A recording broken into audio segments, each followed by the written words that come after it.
Hello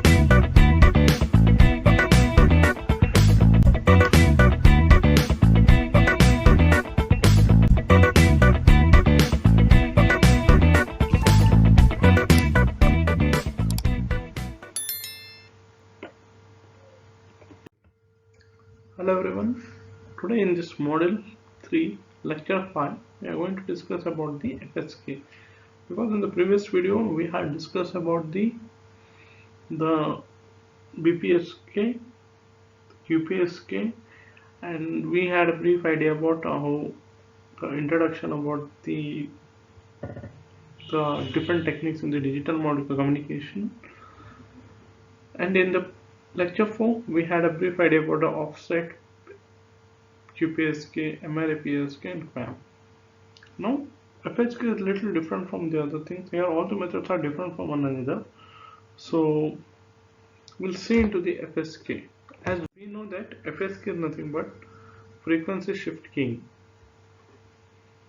Okay, and as we have discussed about that coherent detection, non-coherent detection, so here it's a mode of the coherent detection. What is FSK? As we know, we had a brief idea about the ASK, FSK and PSK. So FSK is all about the frequency, the factor what we are going to consider the frequency.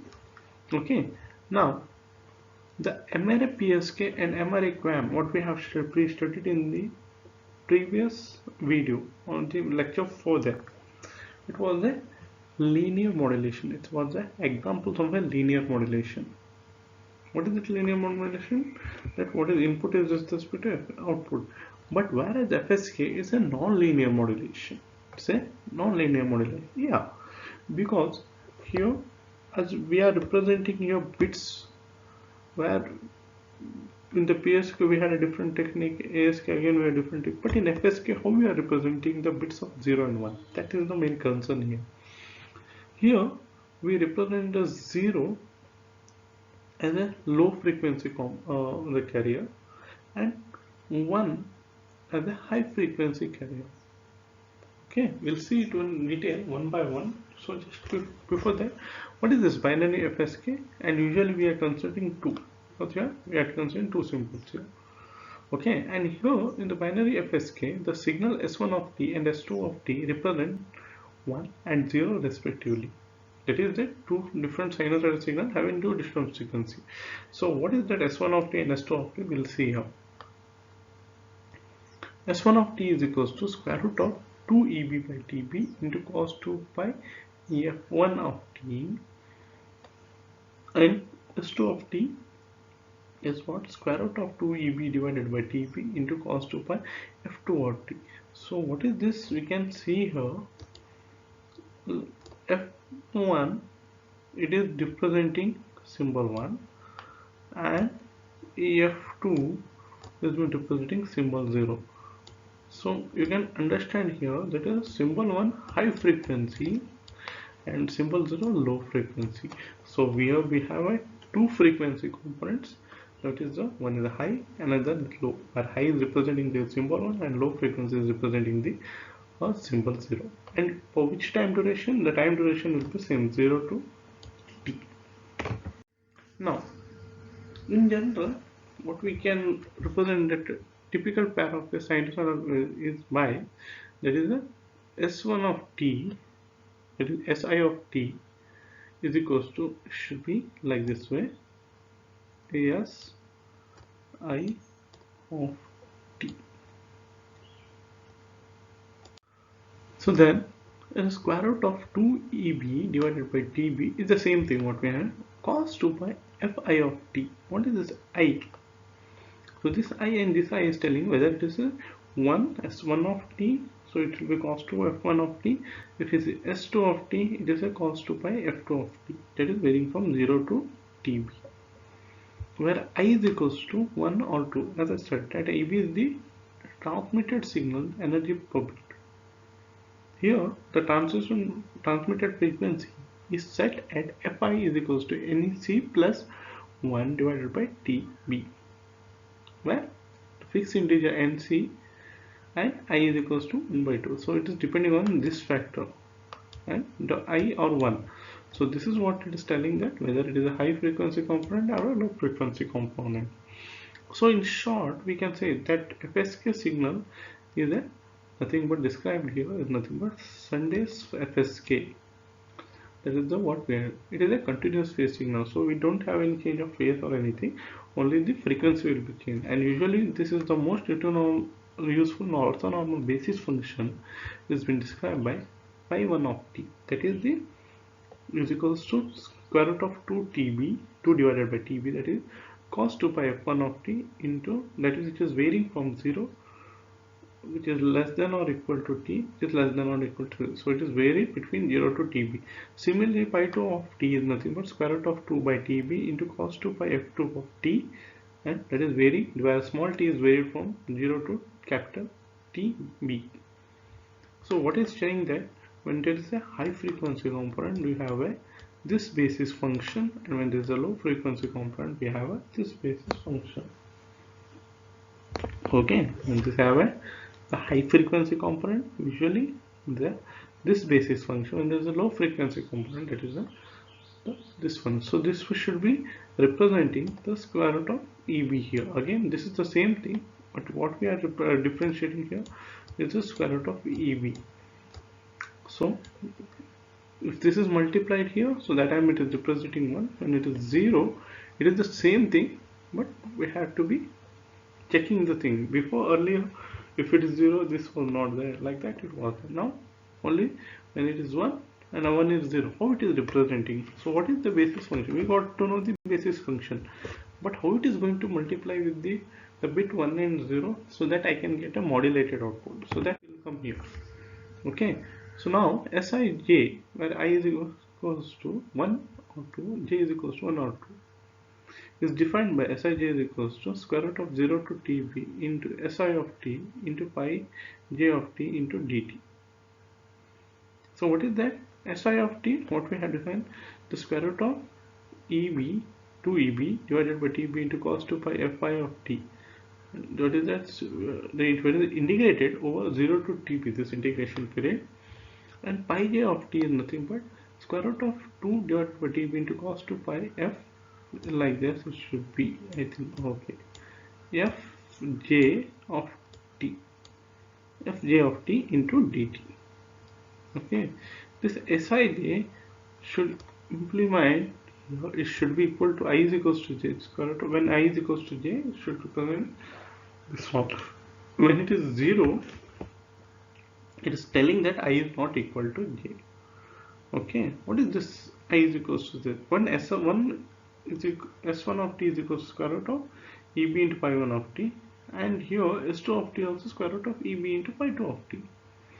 So what is telling that whatever it might be, the amplitude will be same. This is what the amplitude. Okay, if it is I is equals to j also, if I is equals to j also, it will be same. Now what is this? We got to know the amplitude should be same, so we can represent this thing. If S11, so square root of EB, S12 it will be 0, and see if S2 is there, S12, so like this, it's 0 and square root of EB. So this is what it's telling, that's a two-dimensional space. Okay, and seeing that it's a two-dimensional space from this one, because Si is there and J is there. So what you can see here, we can represent it one like this. We can represent S11 and S12, S21, S22. That's like what we did in the previous lectures there. Okay, that is in the BPSK. Similarly, what is that we require? It's a two-dimensional space here. So if you take here, I'm taking S1 of t and S22 of t. So I'm taking only this two component. The same the line I am taking, because what is the condition I have told here? S is equals to Sij is equals to square root of e only when I is equals to j. So this is the only cases where I can get I is equals to j. So this I can represent it as S1 and this I can represent it as S2. So this is how I am getting here. Okay, for high frequency component, this bit will be high. For low frequency component, this bit will be high. So this is in short, we can remember like that way. Okay, and also we can look here, just multiplying, we can get 2 by TB, only 2 by TB into cos 2 pi Fi into Fk, that all complications. So what you can take in general, that what is the difference, the square root of EB is getting multiplied and getting everywhere, and only this the basis function is getting varied here, whether it is a high frequency or low frequency, whether it is representing the 1 bit or a 0 bit, so that we can represent it here. So this is how the thing, because of this square root of EB common here, you can see here both the representing, the decision boundary lies here. So depending on this, okay, we can take a Euclidean distance between the 2 points, that is equal to S1 minus S2, which is equal to square root of 2 EB. Okay, we can see here how we are representing the pi 2 component, the low frequency component is represented here, for the high frequency component has been represented here. So both are same, just a frequency has been changed here. Okay, so if two problems are equiproblem, then the decision boundary is a straight line passing through the origin and midpoint of the line joining the point S1 and S2. So you can see here S1 and S2, the midpoint is there, and this is what we are concluding. So we divide the thing and we try to see point and take a perpendicular 90 degree, and this is the decision boundary where it will say if it is lies here, then it is a message point. This is the low frequency, sorry, this is the high frequency, multi-component to be high, and this is the low frequency. So we looking at this, we can say this is symbol 1, this is symbol 0, this is symbol 1 and symbol 0. Okay, so this is how we represent. And if you see, just a casual, how we see, if we given a bit for 1 0 1 1 0 0, we can see, as I said, 1 high frequency, 0 low frequency. This is what this 1 high frequency, the frequency is the high frequency component, and 1 is also the high frequency component. Next one is the low frequency. Wherever the 0 is there, is the low frequency. So here it is the F1 greater than the F2. So we can this one high frequency component and this one is the low frequency component. Now the idea comes how we can represent this, how we can make a block diagram. This one, this is normal. What we are given, the frequency has been given to it on or level encoder, whatever the bit it will be given, it will be given here. But when it comes here, it will be given one, the same bit will be given here and same bit will be given here. So what will happen, just go through it. So I'm presenting it bit 1, and what bit 1 should do, it should only multiply with the high frequency, it shouldn't get multiplied with the low frequency. Okay, now one bit is given, that is process and send it here. So when it is given here, it will be given 1, and when it is given here, it will be 1, but when after invert it will become 0. So what will happen here, this here 1 should multiply with the high frequency, that is F1. So it will multiply here, this multiply, and the same will be given it outside and got 1. So here it is summation here. What will happen here, 1 is given here, but due to the inverter presence 0, it will multiply the 0, and what will happen, it will multiply with this component, it will get 0 here. So what it should be getting, the same thing what is got it. Okay, now I'm giving a 0 here. Okay, I'm giving 0. So what it will be given here, it will be given 0, and it will be given 0 here, and when you multiply inverter, it will get 1. So what will happen here, anything was multiplied with 0, it will get 0. Anything multiplied here 0 inverted 1, we got 1, is multiplied with this one, we got to this, and here we got this one. So that is the F2 component. Okay, so what is, as per logic, F1 for high frequency, F2 for low frequency. But that is the reason why we are using it inverter here. If it was given 1 here and 0 here, so that time we will not get anything. For that is the reason we are getting an inverter. So that, see, if you 0 has to be multiplied, the component has to should represent F2, and it is representing here.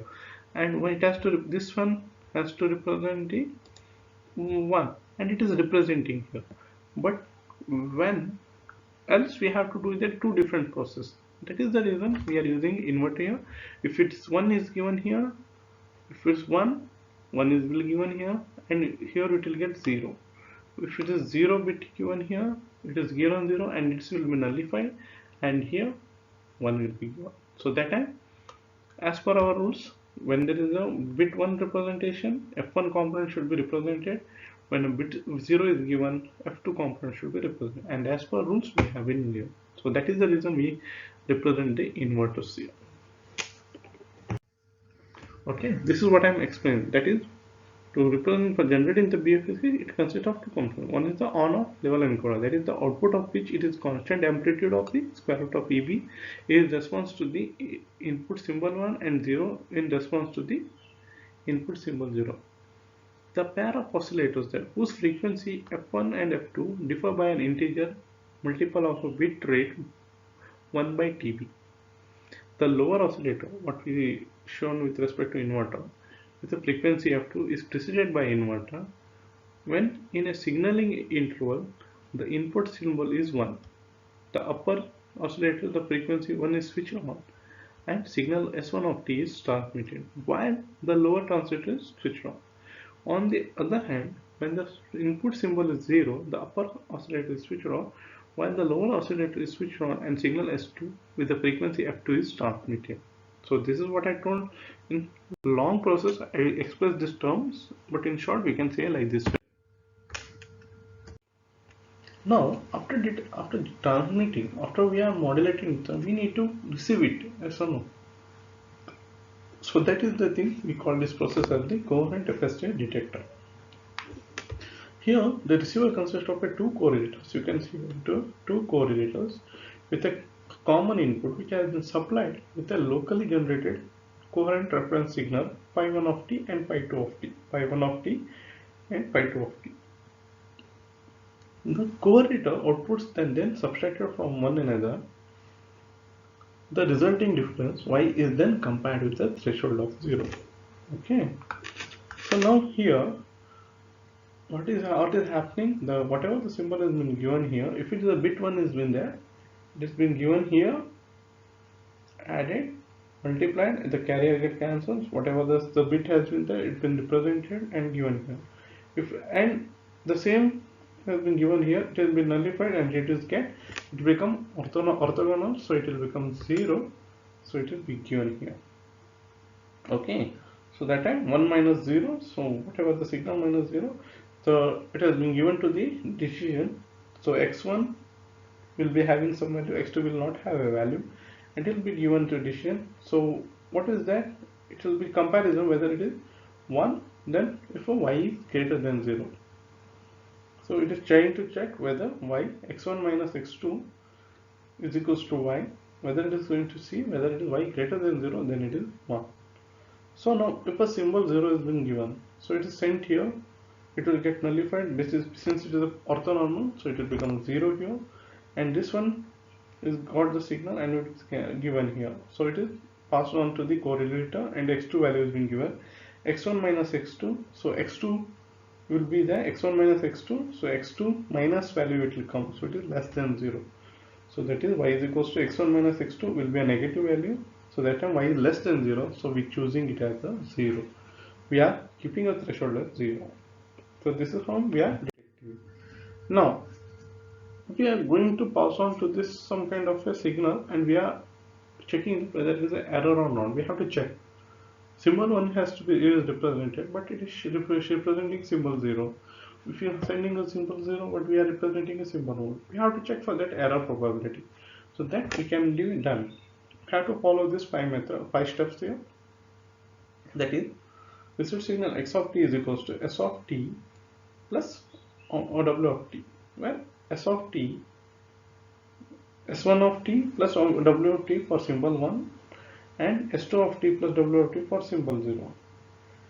We define a Gaussian random variable y whose sample value y is equal to the difference between x1 and x2 is equal to the difference between x1 and x2. That is, y is equals to x1 minus x2. What is this x1? Where the integral over the limits of 0 to tb and x of t into pi 1 of t and x2 of t is equals to 0 over tb x of t into pi 2 of t dt. So we are representing this thing. Okay, we're checking for whether it is a symbol 1 or symbol 2. This is for symbol 1, this is for symbol 0. So now, given that the symbol 1 was same, the Gaussian random variable x1 and x2, okay, we are taking a random whose sample values are represented by small x1 and x2 have a mean values equal to the square root of EB and 0 respectively. That is, E of y of 1 is equals to E of x of x1 of 1 minus E of x2 of 1 is nothing but EB, because when symbol 1 has been represented the same, this will become x2 will not be there because x2 is representing only for 0. So this will represent only for 0. Now E of y of 0 is equal to E of x of 1 minus E of x2 of 0. So this is representing for 1. Okay, so this will become 0. So x1 will always represent symbol 1, x2 will always represent the 0. So this is the condition we are getting minus square root of EB. Similarly, for variance, we calculate in different manner. It is variance of y is equals to variance of x1 plus variance of x2. That is sigma square is equal to n0 by 2 plus n0 by 2. That is, we represent it by n0. Now, because x1 and x2 are statistically independent, so they do not independent. They are not dependent. That is what they are. We are saying to stick. Step 3. Suppose we know that symbol 0 was sent. The conditional probability density function of a random variable y is given by fy of y by of 0 is equals to 1 by 2 pi n0 exponential of minus y plus square root of EB the whole square divided by 2 n0. So I represent as the values the sigma square by n0, and here also sigma square by n0. But what I have represented here, because symbol 0 was sent, so I am representing y minus x2. I am written that y plus square root of EB the whole square directly. Okay. Now the conditional probability of error given that symbol 0 was sent is P of 0 is equal to integral over 0 to infinity fy of y by 0 of d pi. Integral over 0 to infinity 1 by 2 pi n 1 by 2 pi n naught into E of minus y plus square root of EB the whole square divided by 2 n naught dy. Okay, 1 by square root of 2 pi n naught into integrated over 0 to infinity into E, I am taking E minus 1 by n naught, that is I have multiplied and divided by 2 here, so 2 and 2 get cancelled, so I have taken it as 1 by n naught square root of n naught, which I, because till here it was a square, so I am taking within the square there, so that is why the thing minus I have taken outside square root of 1 by square root of n naught and y plus square root of EB the whole square, okay, into 1 by 2. Let 1 by square root of n naught into y plus square root of EB, 1 by square root of n naught into y plus square root of EB. Therefore, what is that? If I take a differentiation, dz is equals to 1 by square root of n naught is a constant, dy Okay, dy plus square root of eb will become 0. So dz is equals to dy by square root of n naught, int is equals to dy is equals to dz into square root of n naught. So if y is equals to 0, what will represent square root of eb by n naught? If it is infinity, so z is equals to infinity. So I'll represent it there. So 1 by 2 pi n naught, and which is when it is 0, I am representing it by square root of eb by n naught, or the infinity, and e raised into minus z the whole square. So I am representing directly that by 2 and square root of n naught into dz instead of dy. So n naught and n naught get cancelled, only 1 by square root of 2 pi is remaining. Here square root of eb by n naught to infinity into e into minus z the whole square divided by 2 into dz. P of 0 is equals to q into square root of eb by n naught. So this is what is that I will be representing as a q here. This is what we did it for probability error of 0. Similarly, if it is do it for 1, the same thing, q square root of eb by n naught. The step 5, where the average probability of error is p is equals to 1 by 2 into q into square root of eb by n naught plus 1 by 2 q into square root of eb by n naught. This is the probability. If it is 1 out of 1 probability, 50-50 chances that either it can be 1, either it can be 0.